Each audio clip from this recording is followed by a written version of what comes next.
जी की फतेह. Waheguru Ji Ka Khalsa, Waheguru Ji Ki Fateh. My name is Kripa Kaur, and I will be your moderator for today's session. We are delighted to have all of you with us today. Before I introduce you to Jessica Kaur, the presenter, let me take a few minutes to tell you a little bit about the Sikh Research Institute, or SikhRI. Over the last 5 years, SikhRI has established SIDDHC, the only Sikh leadership development program in the world. It has developed SOJI, the first ever kindergarten to grade 12 curriculum in language and heritage for Sikh children. It has facilitated the Live webinars, the first and only SikhRI webinars connecting learners worldwide. It has cultivated Sevadar, the first ever workshop to train staff and personnel of Sikh institutions. It has supported 35 and the Widow Colony, films that seek to educate and motivate.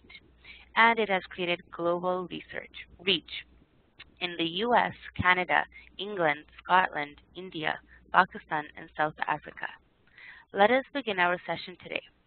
Just before that, I will introduce you to Jessica Kaur, the co-founder and co-director of INSAF, a non-profit human rights organization that works to end impunity and achieve justice for mass state crimes in Punjab, India, by documenting and exposing human rights violations, bringing perpetrators to justice, and organizing survivors to advocate for their rights. Kaur has authored several seminal reports on human rights abuses in India, including a joint report with Human Rights Watch, Protecting the Killers, a Policy of Impunity in Punjab. India, 20 Years of Impunity, the November 1984 Pogroms of Sikhs in India, and as a contributing author, Reduced to Ashes, The Insurgency and Human Rights in Punjab. Kaur is a 2006 Echoing Green Fellow. Kaur currently serves on the advisory board of the Discrimination and National Security Initiative of the Pluralism Project at Harvard University. From 2003 to 2005, Kaur was a recipient of the Irving R. Kaufman Fellowship from Harvard Law School. In 2001, she went to Punjab on a Harvard Human Rights Program summer fellowship to study the role of judiciary in handling habeas corpus petitions filed before the Punjab and Haryana High Court by families of the disappeared. Her study was published in the Harvard Human Rights Journal. Kaur graduated with distinction from Yale College and Harvard Law School. Now, without further ado, I will pass it on to Jessica Kaur. Thank you, Kirpa Kaur. Waheguru Ji Ka Khalsa, Waheguru Ji Ki Fateh. I'm looking forward to the chance for this opportunity to make this presentation and also get everyone's feedback. I'd like to apologize beforehand. I've been sick the past week, so I might have to step away from the presentation for a minute or two during the presentation. So this presentation sort of mirrors thematically how I personally got involved with the issues of human rights.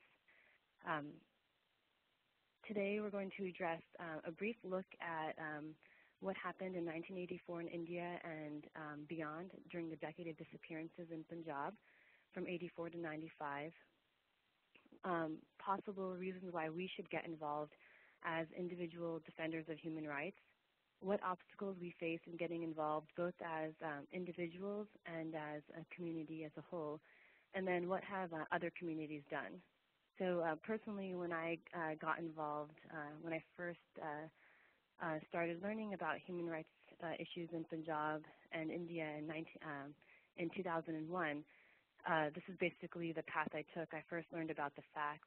Then I went to Punjab and did some field work on disappearances and high court cases, and there I actually met and interacted with survivors and attorneys and other human rights activists who shared with me their inspirations of why they continue the struggle. And then in forming INSAF, we regularly think through the obstacles we face and then look at what other communities have done across the world, since many communities have faced horrific abuses and similar types of abuses and have achieved some measure of justice either in their struggles against the government or the community has stepped up to fill the gap. So I'd also like to just please feel free to send questions like throughout the presentation, and I'll try to address them as we go along.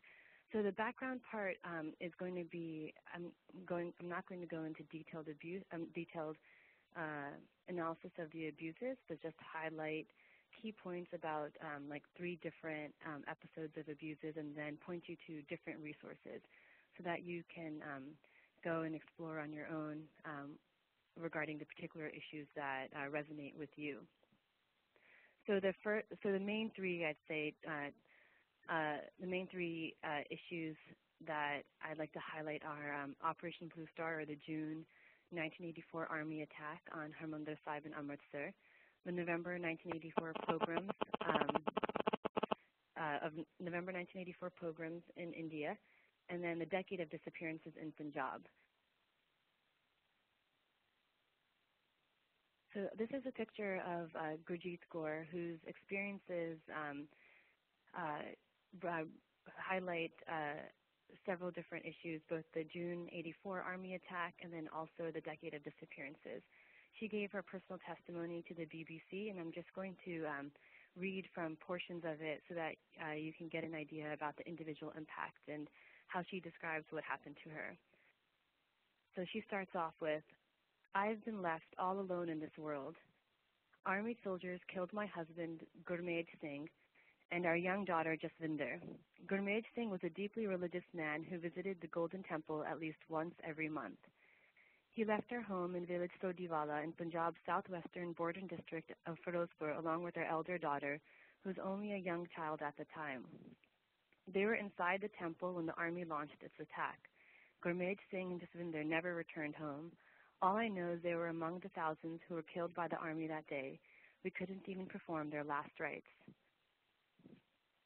To add to our grief, the police began harassing us because they recovered some pictures of Bindrawale, which my dead husband had once bought. My eldest son, Kashmir Singh, 22 years and working as a mechanic at a nearby workshop, was picked up and killed. And then she describes how 2 of her other sons, in reaction to the deaths of 3 of their family members, joined the militancy and were later killed in genuine police encounters with the police. So at this point, she's lost her husband, her daughter, and 3 sons. But the police continue to harass her family. One day, also in the year 1991, a bunch of police wallahs came to my house and picked up my younger daughter, the youngest son, and me. My daughter and I were locked up in the jail at Nabha town, but I still do not know what became of my youngest child. Baljinder Singh was only 14 years old. He simply disappeared from the custody of the police. 20 years have gone by, but I still cry each day. I cannot forget how my entire family was wiped out. Those who have seen the blood of loved ones spilt will never forget, and I will carry my memories with me to my funeral pyre. Today I am all alone. My only surviving child lives with her husband outside Punjab. She doesn't visit me because the police harassed her each time she came here in the past. My only remaining wish is to identify the men who killed Baljinder Singh. He was only an innocent little child. I want to know what kind of men could bring themselves to murdering a child. I want to know if they made my sweetest child suffer." So besides the evident pain in her testimony, there are so many issues that this points to that sort of explain why we need to continue the struggle for justice. She herself is saying that, the abuses, this is something we stress repeatedly, is that when we first began this work, everyone said, oh, these abuses happened, they ended in 1995. So we need to focus on current abuses. This is what we were hearing from other human rights organizations. And so there are 2 issues that we brought up. One is that if you can address past abuses, you're basically giving the perpetrators, the killers, a license to continue killing because they know that they have impunity, which means they have the ability to act without ever fearing punishment. And the other was that these abuses may have happened in the past, but the families continue to suffer the consequences of these abuses every day. So she says, she says that, she's never going to forget this. And at the end, she says, my heart will not stop aching. So she's continuing to suffer every day because of what happened to her family, not only mentally, but also probably in terms of her ability to support her family, and her daughter cannot even come visit her. And the other thing I found as we met with survivors was that they have an incredible desire to know what happened, who did what to their children. And this is sometimes even, they understand about that the difficulties they'll face in achieving justice, but the knowledge to them is very important to them as well, that they know what happened. Okay. So June 1984, the army attack on Harmandir Sāhib. These are some of the human rights issues that we bring up when we're discussing this. One was that the army had occupied Punjab preceding the attack. There were about 50,000 army and paramilitary troops in Punjab. Punjab was declared a disturbed area, so they had already set up the legislative apparatus for human rights abuses, in that they had dismissed the elected government, and they had also put into effect security legislation that has been repeatedly criticized by the United Nations and international groups and governments. This legislation allowed detention without trial in Punjab for up to 2 years. It gave license to kill, basically shoot to kill based on mere suspicion, and other types of abuses were embedded into the law.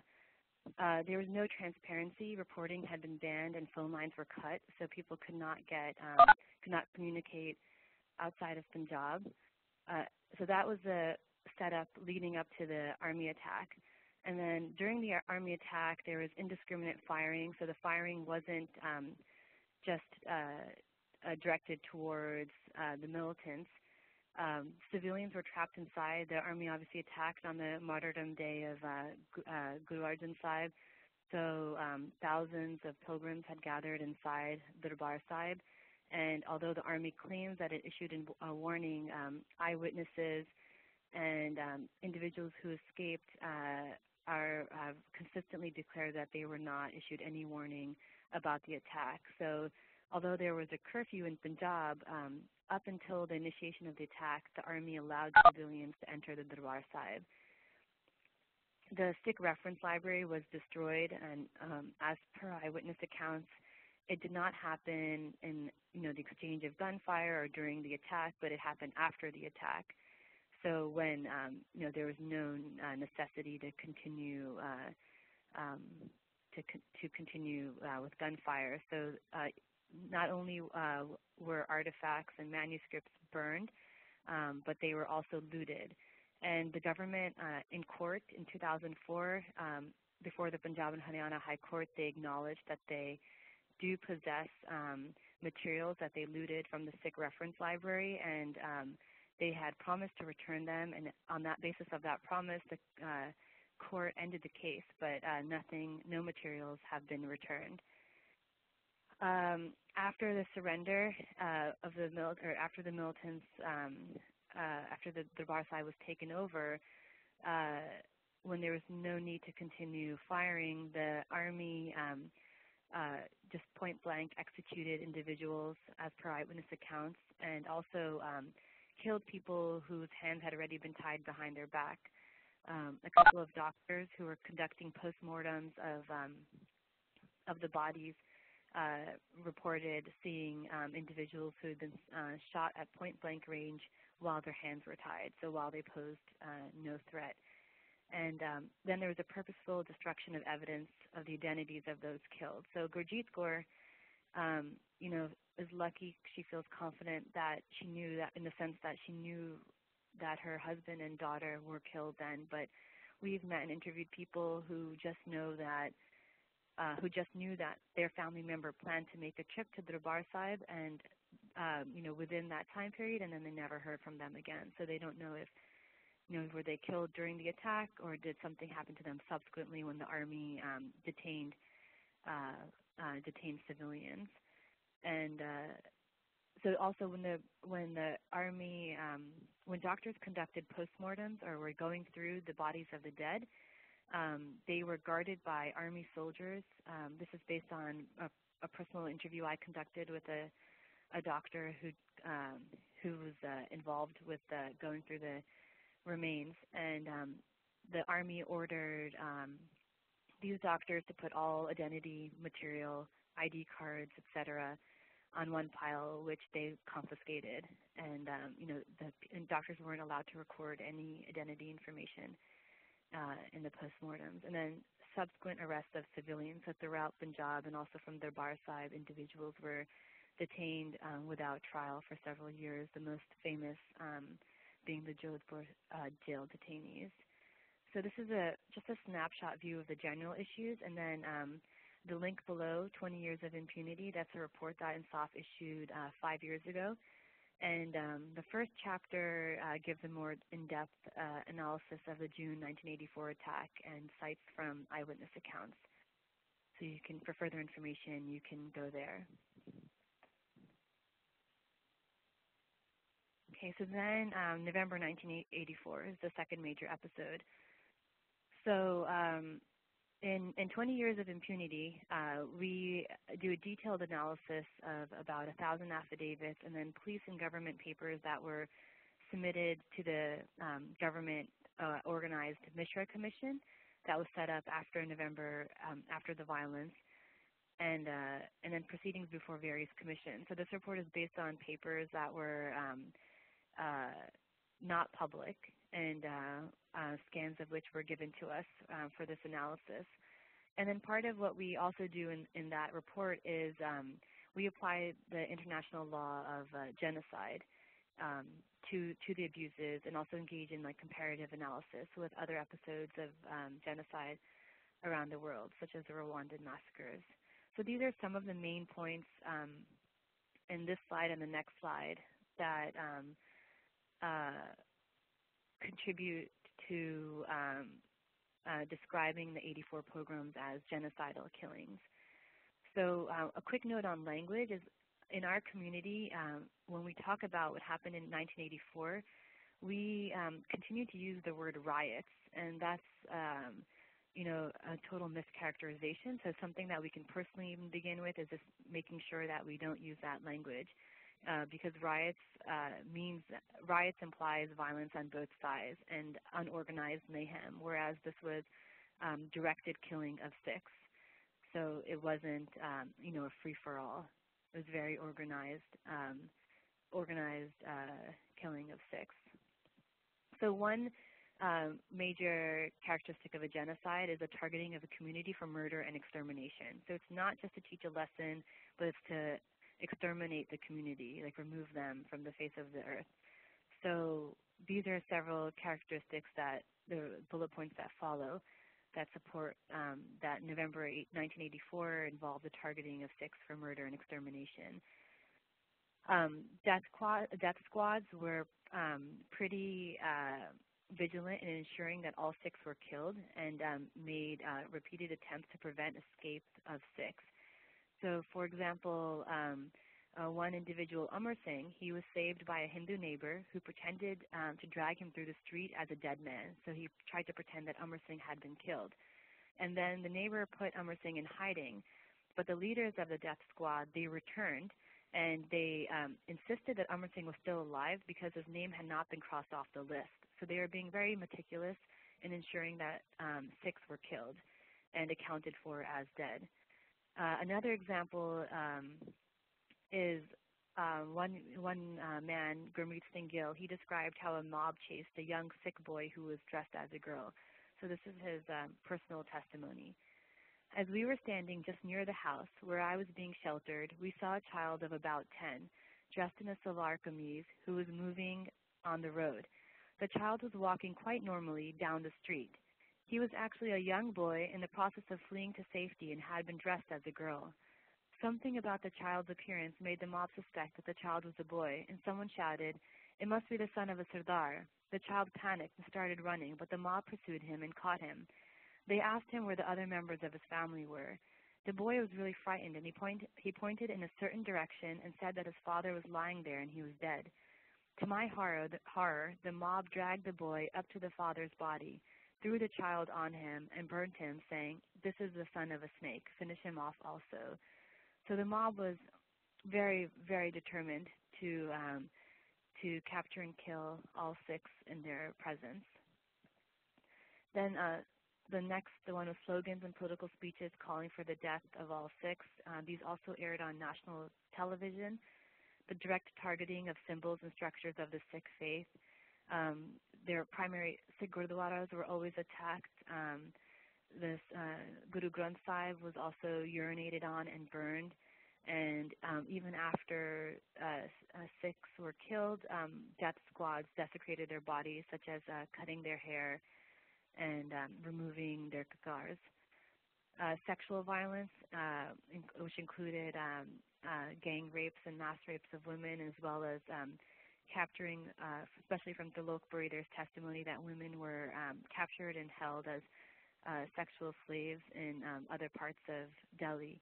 And then the refusal of medical care when Sikhs went to hospitals to receive help. Many doctors refused to administer care. Okay, those are general characteristics, and then this was other aspects were police participation and instigation of the murders, and then so the police helped lead death squads, helped identify families, and then when families had gone to the police for help, they also turned individuals over to the death squads. There's a pretty detailed chapter in 20 Years of Impunity that addresses the role of the police and also names senior level police officers and their different roles during the massacres. And then the police role continued after the massacres in the destruction of evidence, such as not recording reports when families came to them with testimonies of abuse, and also destroying like physical evidence from the scenes of the crimes. And then there's a chapter in 20 Years of Impunity that also discusses in detail the role of the Congress Party in organizing and implementing the abuses, as well as pinpoints specific congressmen who many Sikhs are aware of, and describes their roles, such as Jagdish Tytler and H.K. Bhagat and others. So, and some of the characteristics were the use of lists, voter lists, to identify where Sikhs lived. There was an organized system of killing in terms of how, in terms of transportation to different neighborhoods. Also, attacks. The attacks started at the same time the following morning, and weapons and other materials were distributed the night before the massacres. So the system was pretty much in place so that the killings could start the following day.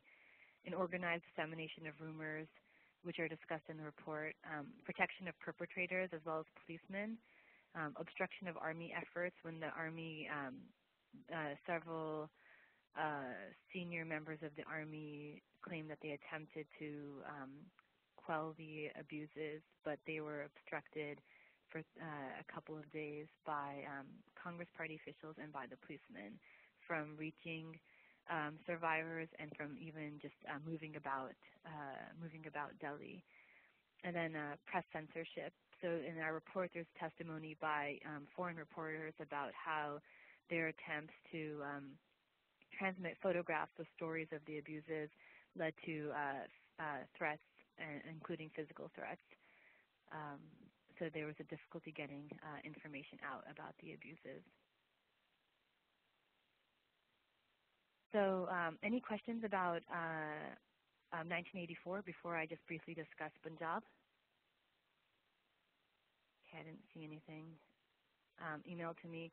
So most of my work at INSAF focuses on the decade of disappearances in Punjab from 84 to 95. So this was a period of systematic and widespread human rights abuses that included disappearances, extrajudicial executions, and torture. So disappearances is when an individual is picked up and never heard from again. So you don't know exactly how the individual was killed or what happened to their body. An extrajudicial execution is basically when the police kill someone outside of the process of law. So in Punjab, some examples are they would kill people in custody through torture, or they would just take people out at night and point blank execute them. And these extrajudicial executions were often reported by the police as genuine encounters with militants. And then torture. We organized a study by the Physicians for Human Rights and this Bellevue NYU Torture Treatment Center in New York, and they looked at survivors of the disappeared and killed in Amritsar district, about 127 families. And part of the interview involved looking at what kinds of physical trauma and psychological trauma was being suffered by survivors. And based on their study, their rough estimate was that upwards of 800 to 900,000 individuals must have been tortured in Punjab. So it was a very, very widespread election of perpetrators of mass violence. So this happened not only in, this happened primarily in November 1984, is that many of the Congress Party people who helped organize and implement the massacres subsequently won the elections and actually even had some of the highest votes that they ever received. In Punjab, since the perpetrators were policemen, what you saw was, in fact, repeated promotions of some of the biggest killers. In a report, Reduced to Ashes, which I'll discuss later, there's one of the authors interviewed a senior superintendent of police, which is basically the police chief of a district in Punjab. And this is what he stated about meetings with KPS Gill. He said, before a meeting with KPS Gill, 300 to 400 Sikhs used to die in Punjab. Every SSP had to report, I've killed 14. The other who said, I've killed 28 was appreciated more. The third SSP, who had to outsmart the first two, had to report 31. The night before the meeting with Gill, the Sikhs used to die so that the SSPs could vie with each other in showing their anti-terrorist achievements. So it became very much a numbers game. And then there was also the government also set up a climate of abuse through the legislature. So they again dismissed the state government and then imposed direct rule from the center. And they suspended fundamental rights through legislation and as well as a constitutional amendment that basically suspended the right to life in Punjab while it was declared a disturbed area. So, and then our reports, some of the resources I refer to later, they discuss the different legislation and in detail. Then afterwards, after the abuses occurred, the government continued to cover up the abuses and protect the killers by banning, for example, a private truth commission. So India has a very rich history of people's commissions that are set up by civic society organizations and other individuals. And in Punjab, there was a similar initiative, and this was in 1997, and this was actually banned by the High Court for attempting to create a parallel judiciary. So people weren't even allowed to gather on their own initiative to share testimonies. And then judicial and administrative impunity. So that's something we focus on a fair amount in our work at INSAF. It's the failure of the courts and different government bodies to provide justice. So to acknowledge that the abuses happened, to identify who was abused and in what way, and to identify perpetrators and punish them appropriately. So on this next slide, I just highlighted a couple of resources. So for example, Reduced to Ashes was one of the first reports to come out after about 10 years of silence on what happened in Punjab, and it's available on INSAF's website under more resources. And this report contains about 600 personal testimonies of abuse, and it also gives a thorough background as well as an analysis of judicial efforts up to that point. This report, is what led to the formation of INSAF, because when it was released, we saw that there was finally an understanding amongst the international community about the need to address abuses that had occurred, 5 to 10 years earlier, because of the continuing impact of impunity. So basically Human Rights Watch, Physicians for Human Rights, and other organizations started partnering with INSAF to work on these issues.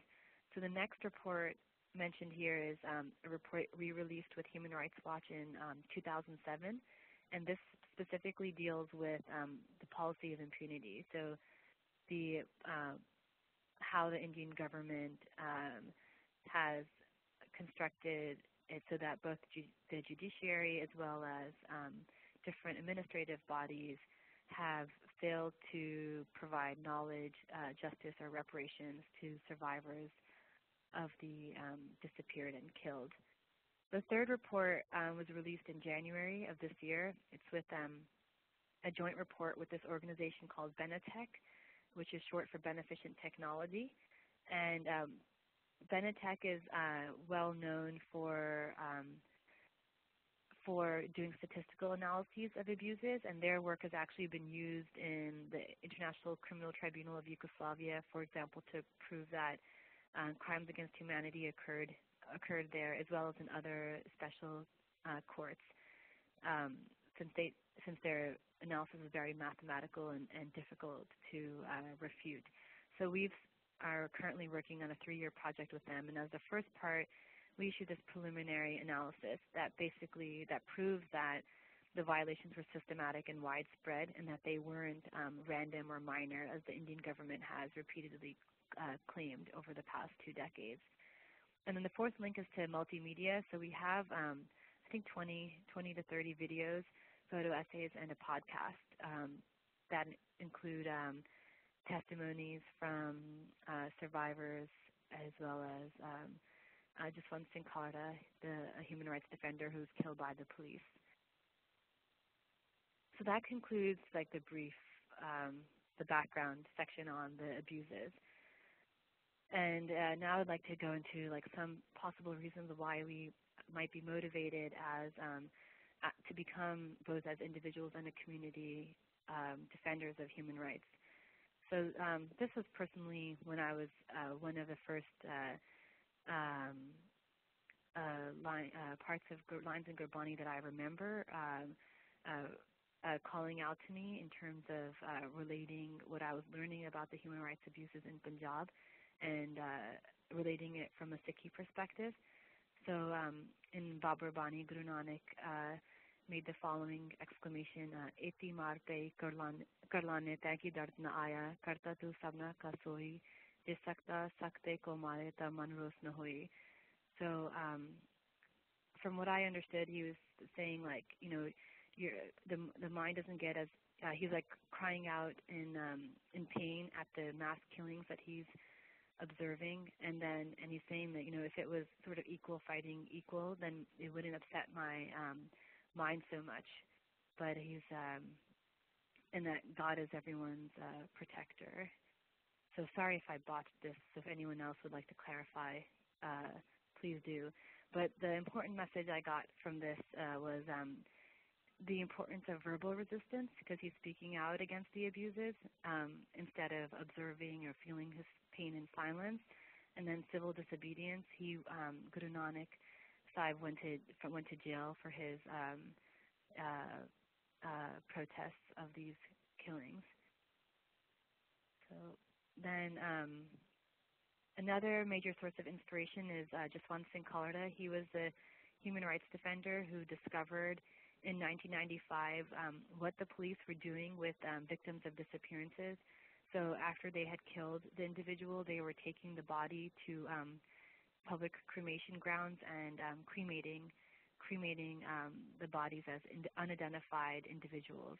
And he discovered government records and of wood purchases that the police had made. And in some cases, they even wrote down the names of the individual. And in many cases, they wrote down unidentified individual. So he was killed by the Punjab police, and KPS Gill was directly involved in his murder, gave the order to kill him. And he has one of the last speech he gave to an international audience in April 1995, which was just several months before he was killed. He was abducted September 5th, 1995. In it, he describes his personal motivation. I mean, he describes the issues that he's working on, as well as his personal his motivation to continue working on these issues. So one of the quotes is, "The Khalsa was inaugurated to protect the human rights of the world. And if you cannot protect your own human rights, you will not be able to give any definition of the Khalsa in the world." The next slide has another quote where he talks about the power of the individual, why we need to resist. Because sometimes I get the sense, I mean, this is something I felt growing up here in the U.S., was that, I live in the United States. What can I do about what happened in Punjab, and I'm just one person? Is that he's describing basically how this is actually a very moving speech.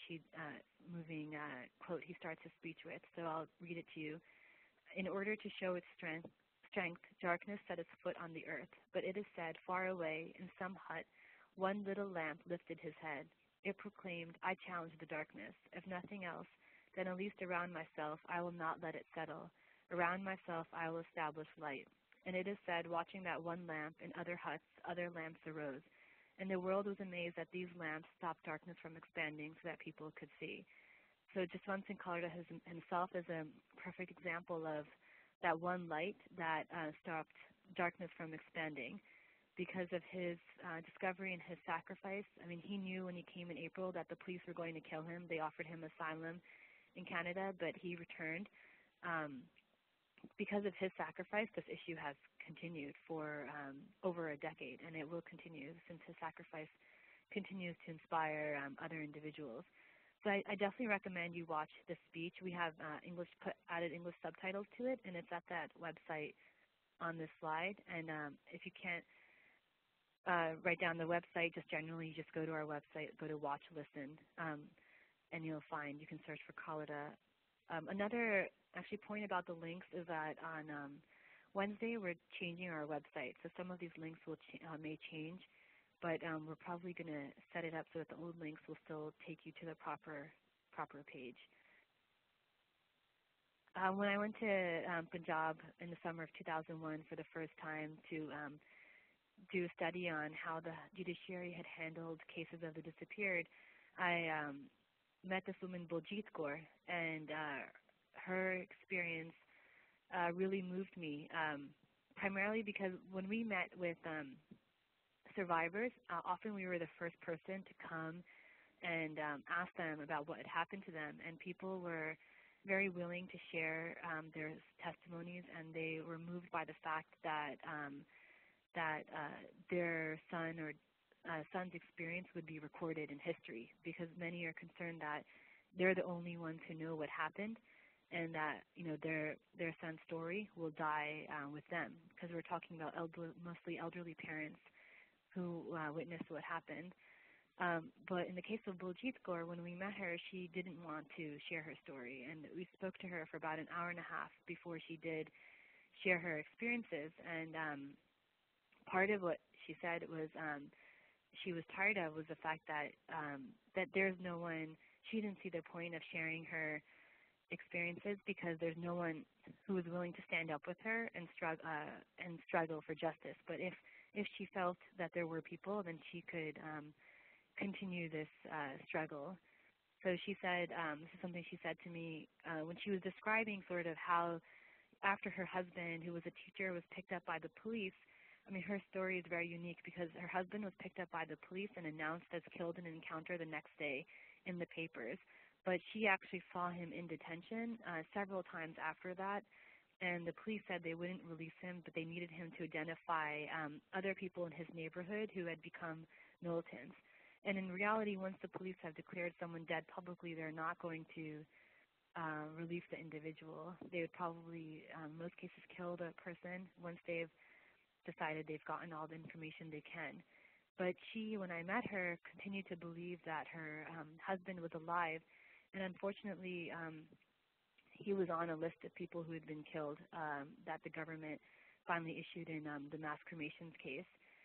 And she was describing how all of these years she had been going around, she had met like 20, 30, 40 people, and administrative officials, politicians, and that no one, not even her family, was supporting her.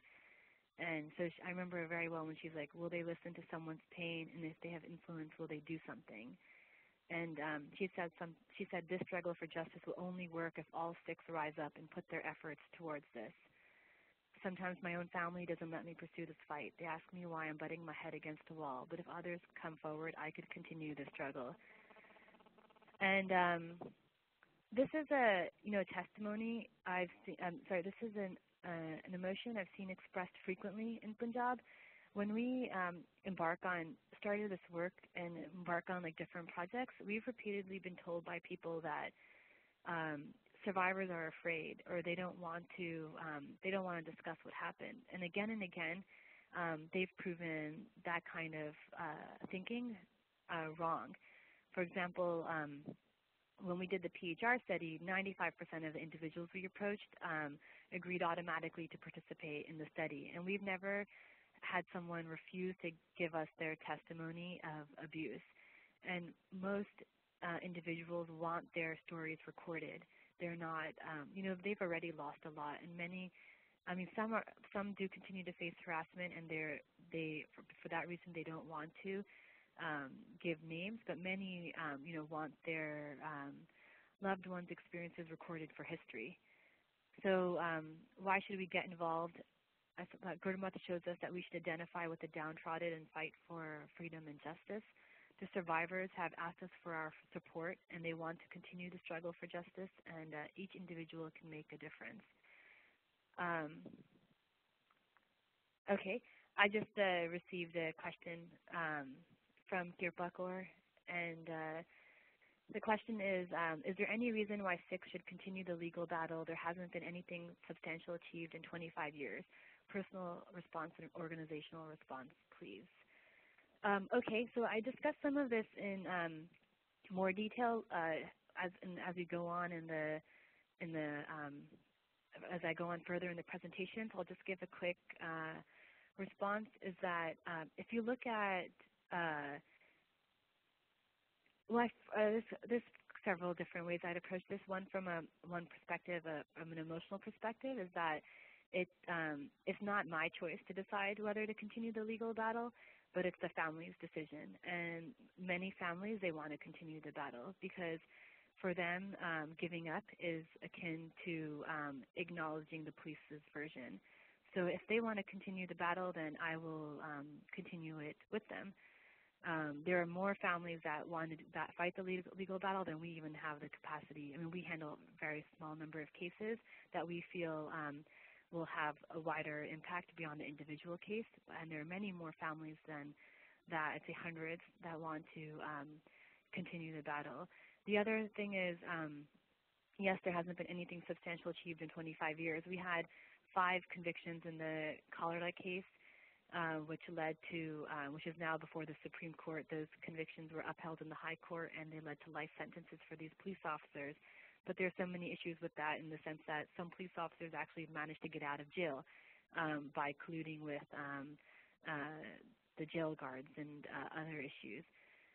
But 25 years is still a short time period. If you look at the abuses in Argentina, it took over 30, 35 years before they started getting convictions. And those legal cases changed the entire way that the country viewed the abuses, because the country went from being completely complicit in the abuses to now being supportive of the cases as well as wider legislative efforts. The Jewish community, 50, 60 years later, they're still going after perpetrators. There was someone from the United States who was just deported to Germany to face charges for being involved in Auschwitz. So, 25 years is a short time period, and I think our community lost a lot of time the past 10, 15 years by not being organized to the extent that other communities have been. Okay, and then a question from Gagandeep Singh. So Gagandeep, that's actually my last slide. So he asked, if the government fails to provide justice, can we as a community take up the case to the International Court of Justice? So I'm going to save that question for the end. Okay, now I addressed a couple of, just two slides on obstacles that we face both externally and internally in terms of responding to the abuses. So externally, I think this quote by Judith Herman, who's worked a lot on abuses in Argentina, really captures sort of how the perpetrators try to silence or try to cover up the abuses. So in order to escape accountability for their crimes, perpetrators will do everything in their power to promote forgetting. So this is something, for example, forgetting, secrecy, and silence that the families in Punjab are particularly concerned about. And that's their first line of defense in terms of the perpetrators. And that's something that we're still, still countering. Like we are nowhere near, for the vast majority of victims, the perpetrators have won. And that currently, we have no information on them. Their personal experiences of abuse, their names have not even been recorded. So that's one of our INSAF's key focuses over the next 3 years, because many of the individuals who hold the information about these abuses are dying. The parents, they're elderly, and they're passing away with that information. So secrecy and silence, and then the perpetrators, the quote continues saying that the perpetrators will aggressively attack the credibility of the victim and anyone who supports the victim. So this is something the Punjab police and the Indian government repeatedly do by calling the victims terrorists. That was a really easy catchphrase for them during the time period of the abuses, and even now when we issued our report in 2007 with Human Rights Watch, KPS Gill responded by saying that INSAF supports terrorists, since that's the only response he has. If he had to come down to specifically addressing the abuses, he wouldn't be able to respond to the allegations. And then if the victim cannot be silenced, the perpetrator will try to make sure that no one listens or offers aid.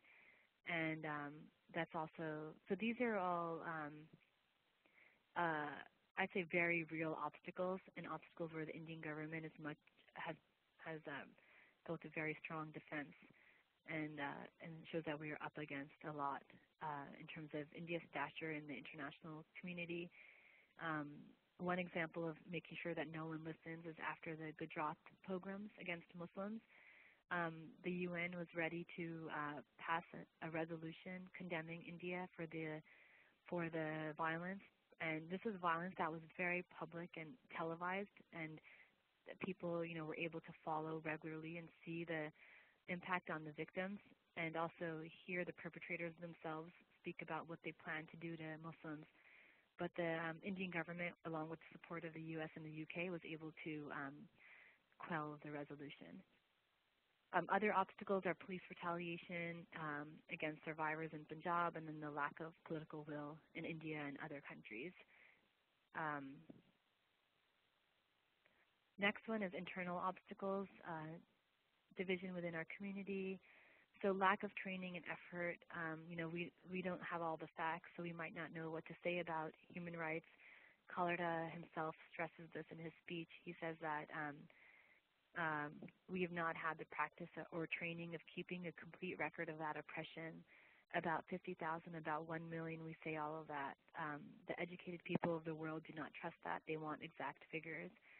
So, our community will say 20,000 people killed, 250,000 people killed, and the numbers just vary widely. So that's something that INSAF is working on with Benetech, is coming up mathematically and statistically with a number that is about 95% accurate about how many people were killed. And that's probably a 2-year project for another 2 years. Apathy is, we don't know whom to approach, and we have difficulty finding the right time, place, or forum to address these issues, so it's easier to let these issues slide. The issues are very painful, and we feel ineffective and don't know how to bring these up, so we don't know how to talk about it or in what way we can be helpful, so it's easier to just not say anything.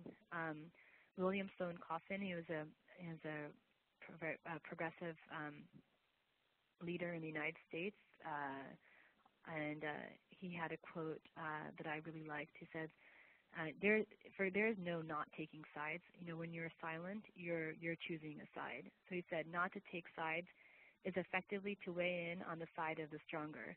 For evil is not so much the work of a few degenerate people or groups of people as it is the result of the indifference and negligence of the many. And this is something that was, that we are even trying to address regarding the abuses in Punjab, is that the vast majority of India was silent about what happened, and because of their silence, they were complicit in the abuses. Failure to acknowledge the abuses, many members in the Sikh community find it easier to buy into the government story that the victims were actually terrorists. So instead of innocent civilians, or even they fail to acknowledge the fact that the victims, even if they were militants, they were killed outside the process of law. So the law was not followed. And then this is an issue that I thought of frequently when I was starting this work, is that we live in the diaspora. So what can we do if we're not in Punjab itself, in terms of dealing with the abuses? So what is justice? So this is an international framework, first, really quickly, about the ideal, according to international law, framework of justice. So there are actually three components to justice: truth, justice, and reparations. And in Protecting the Killers, which is the report we did with Human Rights Watch, we basically give an ideal framework of justice. Like, if the Indian government was going to provide justice to survivors of Punjab, this report specifically focuses on Punjab, then this is what they would have to do. And we outlined, based on experiences of other countries and international law, three components of the framework to address each of the three issues: truth, justice, and reparations. So that's the international legal framework if you're more interested in it, but that's the ideal that we have to know, because we want to know what we would eventually demand of the Indian government. But in terms of the reality, something I was hoping that we could start thinking about from today's presentation is, okay, the Indian government, if they fail to provide this, how can we as a community step in to address some of these issues? So that's what I start to discuss in the next couple of slides, is what have other individuals in other countries done to provide some measure of truth or justice or reparations. So the right to truth. The right to truth has a different components. So one is the truth about the violations, like knowing what happened, to whom, how often, like the whole spectrum of abuses, understanding the system and how it worked. Truth about people and institutions, like what was the role of specific people, like naming police officers or other government officials who were involved. What was the role of institutions in helping to perpetrate these violations? And then acknowledgement of violations by the state, and then remembrance by the state, is acknowledging and regularly remembering their role in perpetrating these violations. So in Punjab, regarding Punjab, we haven't made the government has refused to budge on all four of these aspects. But so this is an example of what INSAF is trying to do about the first two. Is we are trying to document the violations, not only in terms of individual personal testimonies, but also in terms of uncovering the role of perpetrators and institutions in carrying out the abuses. So what have other countries or other individuals done to fulfill the gaps where the government has failed to provide the right to truth? One of the most impressive organizations I've seen is Yad Vashem. It's an Israeli organization, and granted they have substantial funds, including getting funding support from the government. But these are what they do is these could trigger, I think, similar initiatives on a smaller scale within the Sikh community. So commemoration, documentation, research, and education are their four principles. So some examples of things that they have done that we could translate to our context is they have this initiative called the Pages of Testimony, where it's a simple page of information that they invite friends and relatives or anyone who has any knowledge of someone who was killed in the Holocaust to submit a photo, if available, and like brief identifying information. And they've collected millions and millions of these pages. And through that, they built a memorial called the Hall of Names, which just has photos and names of of victims of the Holocaust. So this is something now, if you know, I feel like many people do know individuals who experienced some measure of abuse either in November 1984 or in Punjab, but, developing a central repository for that. They also have unique memorial sites, like in terms of remembering different aspects of the Holocaust, like the impact on children or individuals who were not Jews and who chose to risk their lives rescuing Jews. Whereas our community, we don't have any official memorial site. Individuals in their houses have set up memorials to their loved ones or other victims that they know, but we don't, as a community, we haven't pursued this initiative yet. They have a concise encyclopedia of the Holocaust. They have an international school where they've developed curriculum down to like how can you teach individuals in grade school about the Holocaust, or how can college students who want to learn more about it learn online. And they've even traced each village or town or city that had Jewish inhabitants. They've traced the development of that village or town to see how it was impacted by the Holocaust. So this is something that could be done in looking at what happened at the different villages in Punjab. So I'm going to have to speed up a little short on time, but another example, Documentation Center of Cambodia, they have an online archive where they've collected all of the material, again, similar to the Pages of Testimony, like photographs, whatever scraps of information they have about different victims of the Cambodian genocide, and it's searchable. So if the family member is even looking for what happened to their loved one, they can search through this archive. And they also have maps of torture sites. It's a collection of all multimedia and documents relating to what happened in Cambodia. So those are all parts. They all help provide knowledge not only on a specific level in terms of individuals who were victims, but also in terms of how was the community impacted by the systematic abuses. So justice is the one that's most out of our hands because it involves the Indian government prosecuting individuals. So it involves investigating the abuses, prosecuting them, and then ensuring that those abuses don't happen again. So I think an individual had asked earlier about 25 years. So one example that really moved me is the grandmothers of the Plaza de Mayo in Argentina.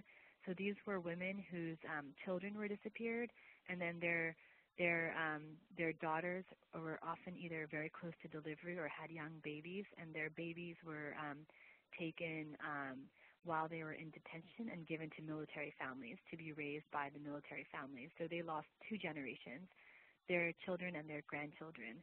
And from like the mid-70s when this happened, and in Argentina, the vast majority of the public was pro-state. So in the 70s, when it was very dangerous, like two of their founders were even killed, they marched once a week silently just to ensure that this issue did not die. And they were harassed, like people threw food at them, and they were basically ridiculed as a laughingstock of the country. But 35 years later, they're the heroes of the country, and their issue has become widely accepted by the country. They've been successful in having their grandchildren returned to them, and in getting getting new UN principles. And basically, they made this an international issue, where the issue of disappeared children and grandchildren, they brought it to the world stage. And now it's there's a climate that's much more favorable to prosecution of the individuals who did this, as well as just a lot more information out there. Another example is EHOS, which is an organization that they actually identify perpetrators who were never brought to justice, locate them where they live, and then they would do these demonstrations called escraches, which are basically protests outside of the individual's house, so that everyone in their neighborhood became aware of this individual's role in the abuses, and the individual was like ostracized from society. So Violence Against Women in War Network and Minnesota Advocates for Human Rights, they've held mock tribunals that have actually led to a lot of information coming out. The Japan one was, this was about women who were held as sexual slaves in the World War, and they have, not even received an apology from the government. These are Korean women and other women from other countries who were brought, and they had a pretty, they involved the international community in organizing the tribunal and finally gave women survivors a chance to testify. And this led to thousands of documents and information identifying the perpetrators. And then the Minnesota Advocates for Human Rights did something similar regarding Cambodian refugees who live in Minnesota, giving them a chance to hold mock tribunals and identify perpetrators of the Cambodian genocide. And that's an example of an effort that was done in the diaspora, just where a refugee population is concentrated. The Tongbai, sorry, I don't know how to pronounce this, Tongpao Foundation, they are actually creating videotaped oral history. They hold Know Your Rights workshops, and they provide free legal assistance. And that's something that's still relevant for survivors in Punjab, is having a basic understanding of their legal rights. So, and giving them resources that they can turn to when or if police do continue to harass them. Okay, just three more slides really quickly. Reparation is basically trying to return someone as much as possible to the place that they were at before the violation, which is impossible when it involves someone having been killed. But the government, governments then try to provide other forms of relief, and then includes compensation and rehabilitation. So this is the next slide addresses some examples of reparations. Reparations is a very broad category, and in our Human Rights Watch and SOF report from 2007, we give detailed examples of types of reparative measures that the government could take. And these are some examples of how civic society organizations have tried to fill the gap. So, and this also includes some diaspora efforts. So the Armenian genocide, the Turkish government refuses to acknowledge that there was a genocide, but outside of Turkey, the Armenian community has been very successful in getting it widely accepted that what happened against their community was a genocide, to the extent that they've actually developed strong curricular resources. And, for example, the state of New Jersey has included, mandated studying the Armenian genocide as a genocide in their high school curriculum. And this is a photograph of some of the curriculum, multimedia that they've developed for teachers. So we have I think a lot of ad hoc efforts that I hear about, where parents take initiative or students take initiative to ensure that our issues are discussed in schools, but there's no formal curriculum developed for different age levels, or no effort to get it formally adopted in terms of the human rights abuses. I know the community is working on getting wider issues adopted. Another part of reparations is creating memorials. So there's the Hall of Names that I discussed earlier from Yad Vashem, and then also Memoria Abierta, which is in Argentina, and this includes a collection of all the documents on state terrorism. Then they have a topography of memory program that includes maps, documents, and oral testimony about historical sites related to state terrorism, including identifying over 340 torture centers. And then they have a photographic archive program, which is just digital images from organizations, private collections in the media of victims and perpetrators. And then they have an oral archive program, which is about 320 interviews with people whose lives have been were affected by the experience of state terrorism. The African Resource for Integrated Development is another example of a memorial that actually led relating to being displaced from land and recovering lost land. And then another example of reparations is, that's about street theater. The African one is individuals developed short skits of about 10 minutes to educate their community about the abuses in a way that was not lecture format like what I'm doing right now, but more easier to absorb. And then Physicians for Human Rights, part of reparations involves rehabilitating survivors mentally and physically. And this study that UNSOP organized it, and then Physicians for Human Rights and NYU's Torture Treatment Center, they conducted it independently. It showed very high rates of psychological distress among survivors.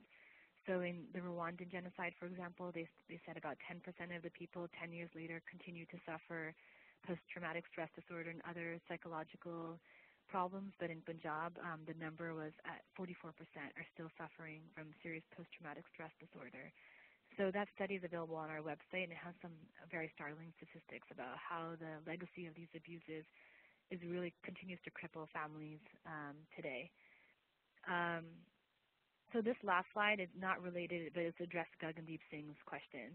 So what's the likelihood of international justice? And the short answer is that there is no likelihood right now, because this discusses the three types of basic three ways you can achieve some measure of international justice. So the first is ad hoc tribunals, is when the UN by statute creates special tribunals to deal with a period of abuse, and that would be like, for example, the International Criminal Tribunals for Yugoslavia or Rwanda, and they've also created these hybrid courts like in Sierra Leone and in Cambodia, and that involves a lot of advocacy at the United Nations, which we haven't even begun to tap into, so it would probably be a very lengthy process.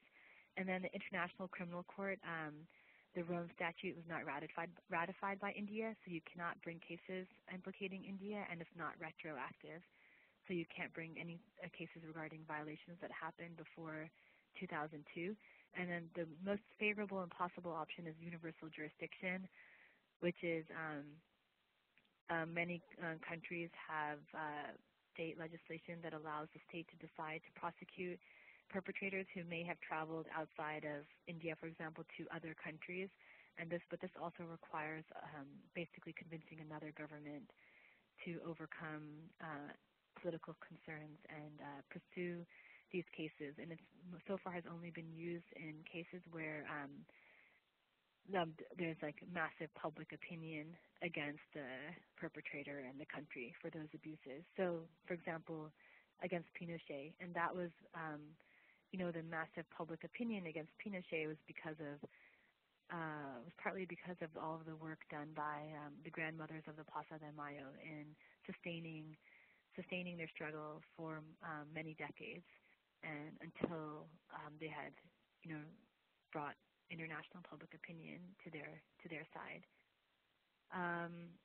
Last slide is just the first website is newtactics.org, and this is a nice collection. They even have a database of just, if you want to look at what other people have done in other countries, it's, you can even just find like 7 or 8 pages of a list of what people have done and what's worked for them. And then there's also workbooks and other more in-depth analyses of tactics and human rights that have worked throughout the world.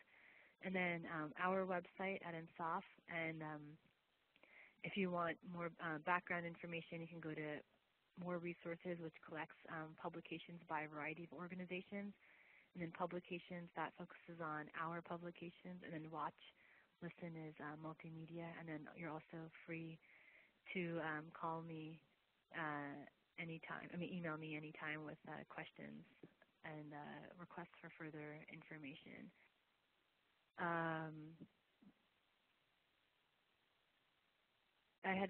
So that concludes my presentation, and there's a question from Harmandir Singh that I can start with. He said, the Defense Minister of India said we have returned all the books and we do not have any books, while the SGP says books have not been returned that were taken from the Golden Temple.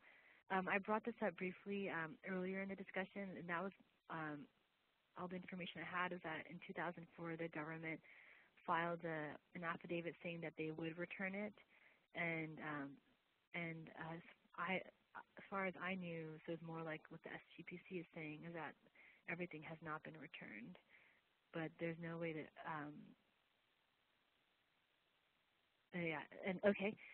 there's no way to, there's no official, I guess we'd have to take it back to court if you wanted like an official list from the government about what they've returned. So the quick conclusion is when I first came up with this topic, what I was hoping was that we can go beyond, I'd take some more questions, please. There's a question from Harmandir Singh. It says, will hunger strikes or involving a U.S. celebrity support us help 1984 victims get justice in any way? I think that these are all examples of ways that you can basically take our issue to the public court, people's court, which is how the Swanson Calder described taking our issue to people all over the world and starting to win over public opinion. And whether or not it will help, it has to be part of I'd say a cohesive strategy and planned carefully so that we can maximize exposure to the issue. But regarding involving celebrities, the grandmothers of the Plaza de Mayo, when they had reached their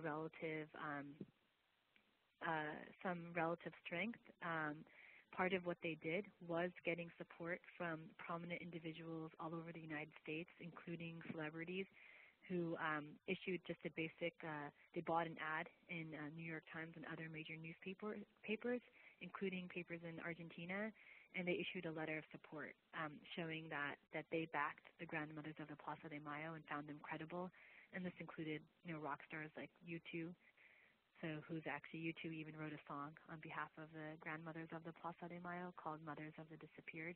So I think it's all something that contributes to changing public opinion.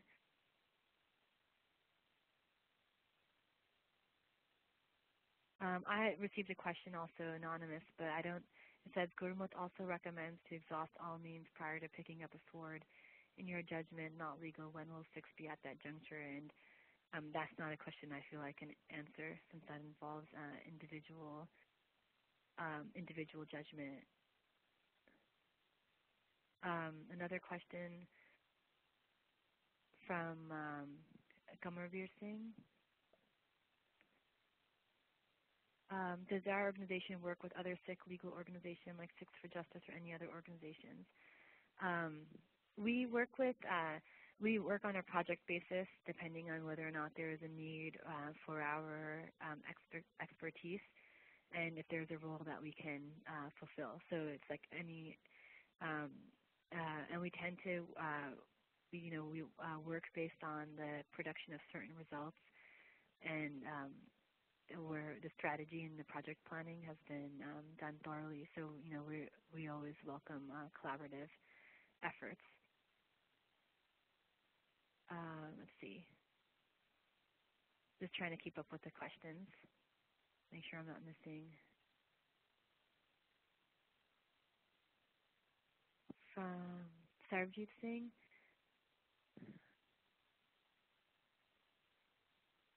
Are there any lessons that we can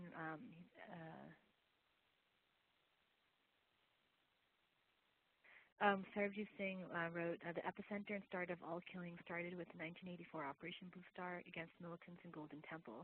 We don't want to be baited into a similar situation because it seems to be a lose-lose situation that will get no international sympathy either.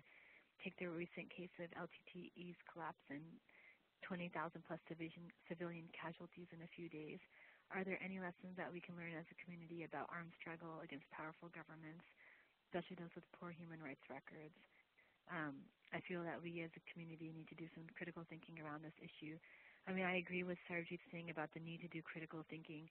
Armed struggle is not my expertise, so I don't have any lessons to share other than I agree that there needs to be, the Sikh community needs to think about the lessons. Okay, that was the last question, and so I'll just do a quick conclusion, which is that when I first thought of this presentation, my hope was that this is the 25th anniversary of June and November 1984, and I was hoping that we can take this year not only for introspection, so not only conducting remembrance events, which we do regularly every year as a community, but to take the information we know about what happened and start to channelize that personally about how we can, on a personal level, respond to the abuses in some small way or a larger way.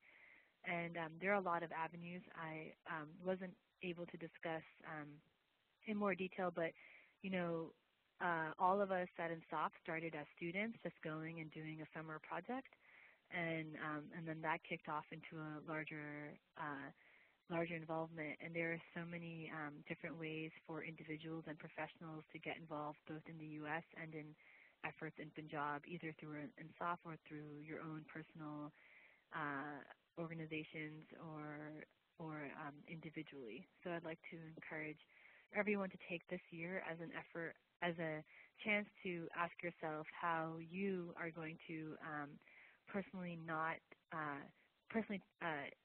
sit on the sideline, but take a side very clearly for justice for Sikhs. And thank you very much for attending this webinar, and please email me if you have any questions.